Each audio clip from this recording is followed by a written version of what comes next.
నిజ జీవితంలో ఉన్న సంఘటనలు తీసుకొని మీరు సినిమాల్లో అంటే the most delicate and sensitive element is what you pick up for your films అనుకుంటే నిజంగా చెప్పండి అనిల్ గారు మీ లైఫ్లో వైఫ్ సెగ్మెంట్ కంటే ముందు గర్ల్ ఫ్రెండ్ సెగ్మెంట్ ఉందా? ఇవి చెప్తే కాపురాలు కూలిపోతాయి, చెప్పలేము. విన్నాం కదా మీది కూడా లవ్ మ్యారేజ్ అనే విన్నాం. అంటే ప్రతి వాళ్ళకి ఎక్కడో ఒక చోట ఒక లవ్ స్టోరీ ఉంటుంది. అది 10th క్లాస్ నుంచి ఇంటర్లో ఉండొచ్చు, ఇంటర్ టు ఇంజనీరింగ్ ఉండొచ్చు, ఇంజనీరింగ్లో ఉండొచ్చు, లేకపోతే అది నేను అవి చెప్తే నా లైఫ్ బయోపిక్ నేను తీసుకోవాలి. మీకు తెలుసో తెలీదో మీరు బ్లష్ అవుతున్నారు. లేదు నేను చెప్పలేను. సో మా వైఫ్కి తెలుసు నాకేముందో, కాబట్టి నేను పబ్లిక్గా చెప్పలేను అండ్ ప్రతి ఒక్కరికి ఉంటుంది. అందుకే నేను తీసుకున్న ఎలిమెంట్ F2 కానీ, అండ్ F2 కూడా ఇట్స్ లైక్ వైఫ్ హస్బెండ్ మధ్య ఉండే క్యూట్ రిలేషన్షిప్లో ఉండే చిన్న చిన్న fun things, problematic things discuss చేయడం వల్ల that become a very very big hit. ఇప్పుడు కూడా ఏంటంటే ప్రతి మనిషి ఒక మగాళ్ళ లైఫ్ అవ్వచ్చు, అమ్మాయిలకు కానీ ఎక్కడో చోట ఒక పాస్ట్ ఉంటుంది. సో ఆ పాస్ట్ని మనం బ్యూటిఫుల్గా డ్రైవ్ చేస్తే ఎలా ఉంటుంది, సో దానివల్ల ఉండే ప్రాబ్లమ్స్ని ఎలా మనం చెప్తే ఎలా ఉంటుంది అనేది. మీ నిజ జీవితాన్ని రెప్లికేట్ లేదు, నా నిజ జీవితం కాదు, ఇది అందరికీ మంది కనెక్ట్ అయ్యే ఎలిమెంట్. సో నాది ఉండేది తక్కువ ఉండొచ్చు, ఇంకోటికి ఎక్కువ ఉండొచ్చు. అంటే మీకంటూ ఉంది, ఎవరికైనా ఉంటుంది అండి. నాకు అంత పెద్ద లవ్ స్టోరీ లేదు, అది నా వైఫ్కి తెలుసు కాబట్టి ఇబ్బంది లేదు. నాకు పెద్ద లవ్ స్టోరీ లేదు, అస్సలు లేదు. నాకు లవ్ స్టోరీ ఉంటే ఇప్పటికి నేను 10 లవ్ స్టోరీలు తీయాలి. మీరు గమనించండి, ప్రతి వాడి జీవితం వాడు తీసే సినిమాలో రిఫ్లెక్ట్ అవుద్ది. ఏ డైరెక్టర్కైనా తన పర్సనల్ లైఫ్లో జరిగిన ఇన్సిడెంట్స్ ఎక్కువగా రిఫ్లెక్ట్ అవుతాయి. నాకు మ్యారేజ్కి ఎక్కువ రిఫ్లెక్ట్ అవుతాయి. మీరు గమనించారో లేదు, నేను తీసే సినిమాలో మ్యారేజ్ ఫేజ్ ఎక్కువ ఉంటుంది, హస్బెండ్ వైఫ్ ఫేజ్ ఎక్కువ ఉంటుంది. కాబట్టి అది మెజారిటీ పార్ట్ ఉంది. నాకు లవ్ స్టోరీ ఉంటే ఈ పార్ట్ నేను అద్భుతమైన లవ్ స్టోరీ తీయాలి. నేను మీకు అర్థమైందా? సో కాబట్టి లాజికల్లీ చెప్తున్నాను నేను. సో నా లైఫ్లో కామెడీ ఎక్కువ ఉంటుంది, ఎంజాయ్మెంట్ కామెడీలో ఎక్కువ చూస్తా, సెటారిక్ ఫన్ చేయటం దీంట్లో ఎక్కువ చూస్తాను. కాబట్టి నేను తీసే సినిమాలు ఎక్కువగా ఫన్ బేస్డ్ ఉంటుంది. So I'm fun loving person. కాబట్టి వెంకటేష్ గారికి ఈ స్టోరీ చెప్పిన వెంటనే డిడ్ యూ యాక్సెప్ట్ ఇట్ అండి? అంటే ఈజీగా అనిపించిందా మీకు ఆయనకి చెప్పడం? లేదు, ప్రతి లైన్ వెంకటేష్ గారికి నాకు ఒక చిన్న ఈక్వేషన్, మా ఇద్దరికి ఒక ట్యూనింగ్ ఉంది. సో అనిల్ బాగా తీయగలనే నమ్మకం వెంకటేష్ గారికి ఉంది. వెంకటేష్ గారు నన్ను బిలీవ్ చేస్తారో, ఆయనకి ఎలాగైనా ఒక పెద్ద హిట్ ఇవ్వాలనే ఒక కాన్ఫిడెన్స్ నాకు ఉంటుంది. బట్ ఈ ఆల్వేస్ లైక్ ఎంత ఫ్రెండ్లీగా ఉంటాడో అంతే గైడెన్స్ ఉంటుంది ఆయన నుంచి.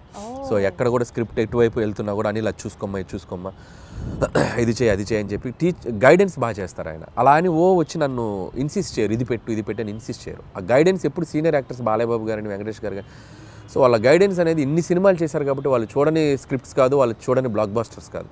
సో అవి మనం కరెక్ట్గా ట్యాప్ చేయగలిగితే సినిమాలు ఇంకా నెక్స్ట్ లెవెల్కి వెళ్తాయి. సో ఆ గైడెన్స్ ఎప్పుడు ఉంటుంది. సీనియర్ లెవెల్ ఆఫ్ హీరోస్ ప్రస్తావన వచ్చింది కాబట్టి యాక్చువల్లీ ఇప్పుడు ఉన్న ట్రెండీ డైరెక్టర్స్లో మీరు కానీ, డైరెక్టర్ బాబీ గారు కానీ, లేకపోతే గోపిచంద్ మల్లిన్ గారు కానీ, మీరందరూ ఇప్పుడు కెరియర్ పీక్లో ఉన్న డైరెక్టర్స్ అని అనుకుంటే ఒక్క తరం హీరోస్తోనే ఎందుకు చేస్తున్నారు, not with the latest and of the heroes? Because వాళ్ళందరూ పాన్ ఇండియా మూవీస్ చేస్తూ బిజీగా ఉన్నారు, మనకు ఆపర్చునిటీ ఇవ్వలేదు అని ఎప్పుడైనా రిగ్రెట్స్ లాగా అనిపించింది? ఎందుకు రిగ్రెట్? హ్యాపీగా వాళ్ళు పాన్ ఇండియా రేంజ్కి వెళ్ళి తెలుగు మార్కెట్ని పెంచి వాళ్ళు బిజీగా ఉండి ఫుల్ టాలీవుడ్ కలెక్షన్స్ అంటే చేయొచ్చు కదండి. వాళ్ళు ఇవ్వాల్సింది కాదుగా, మేము వాళ్ళని ఎగ్జైట్ అయ్యే కంటెంట్ చెప్పాలి.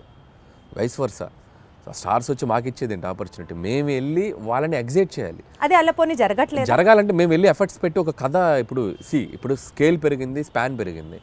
సో అంత స్పాన్ స్కేల్ మేము వెళ్ళి కథలు రాయాలి. నేను ఆ కథ రాసి వెళ్తే అద్భుతం. ఇప్పుడు ఎన్టీఆర్ గారు నాకు బాగా తెలుసు. టు బీ హానెస్ట్, తారక్ గారితో నేను ఒక 2-3 సినిమాలు చేయాలని దగ్గర దాకా వెళ్ళి మెటీరియలైజ్ అవ్వలేదు. సో నేనంటే ఇష్టం ఆయనకు బాగా. వాళ్ళని ఎగ్జైట్ చేయాలి మేము వెళ్ళి. సో ఆ ఎగ్జైట్ చేసే కథలు దొరికినప్పుడు ఆబ్వియస్గా చేస్తారు. మహేష్ గారితో చేశాను నేను. సర్లే, నీకు ఒక బిగ్గెస్ట్ హిట్ కదా మహేష్ గారితో. బట్ ఇప్పుడు మళ్ళీ అలాంటి కథలు చేయలేము మహేష్ గారితో. వాళ్ళు ఏంటంటే ఇప్పుడు వాళ్ళు నెక్స్ట్ లెవెల్కి వెళ్ళిపోతున్నారు. సో మార్కెట్ పెరిగినప్పుడు, సో మల్టీ లాంగ్వేజ్, అన్ని లాంగ్వేజ్లకి సరిపడా నేషన్ వైడ్ తీయాలంటే దానికి తగ్గ కంటెంట్, దానికి తగ్గ స్కేల్, దానికి తగ్గ వరల్డ్ క్రియేట్ చేయాలి. సో అనుకుంటే చేయొచ్చు. But as of now we are comfortable this అని నేను అనుకుంటున్నాను. నేను ఈ ఫేజ్లో నాకు ఇది చాలా బాగుంది. ఖచ్చితంగా ఒక 3-4 ఏళ్ళ తర్వాత, 2-3 ఏళ్ళ తర్వాత ఖచ్చితంగా ఎప్పటికప్పుడు ప్లాన్ ఉంది, చేయాలిగా. అందరు హీరోలతో చేయాలిగా, ఖచ్చితంగా చేయాలి. చేస్తాం, డెఫినెట్గా చేస్తాం. మనకు అద్భుతమైన హీరోలు ఉన్నారు మార్కెట్లో. మీకున్న కామెడీ సెన్స్ ఆఫ్ టైమింగ్కి, చిరంజీవి గారికి ఉన్న కామెడీ సెన్స్ ఆఫ్ టైమింగ్కి మీరిద్దరూ కలిసి ఒక ప్రాజెక్ట్ చేస్తే it would be in still more next level అని అనిపిస్తున్న నేపథ్యంలో అసలు దాని గురించి ఎప్పుడైనా ట్రై చేశారా, ఆలోచన చేశారా? ఒక 2-3 సార్లు అనుకున్నాము. సో బిఫోర్ సంక్రాంతికి వస్తున్నాం కూడా మెటీరియలైజ్ అయ్యేదాకా వెళ్ళి మెటీరియలైజ్ అవ్వలేదు డ్యూ టు కొన్ని ప్రాక్టికల్ ప్రాబ్లమ్స్ వల్ల. హోప్ సో కమింగ్ సూన్ అలాంటి ఒక ఎగ్జైట్మెంట్ థింగ్ జరిగే అవకాశం ఉంది. సో అది too early to tell. So Chiranjeevi గారితో చేయాలని నాకు ఉంది. But still it is on the track అని అయితే అర్థమవుతుంది. ట్రాక్లో ఉంది, బట్ కన్ఫర్మేషన్ మనం ఇప్పుడే చెప్పలేం. ఎందుకంటే ఇన్ ద సెన్స్ అన్ని సెట్ చేసుకుని నాకు చెప్తే బాగుంటుంది. సో ముందే చెప్పడం వల్ల ఏంటంటే నేను కథ లేకుండా, కథ పూర్తిగా హీరోకి గారికి చెప్పకుండా, ఏ ఎగ్జైట్మెంట్ లేకుండా ఇది ఉంది అని నేను చెప్పలేను.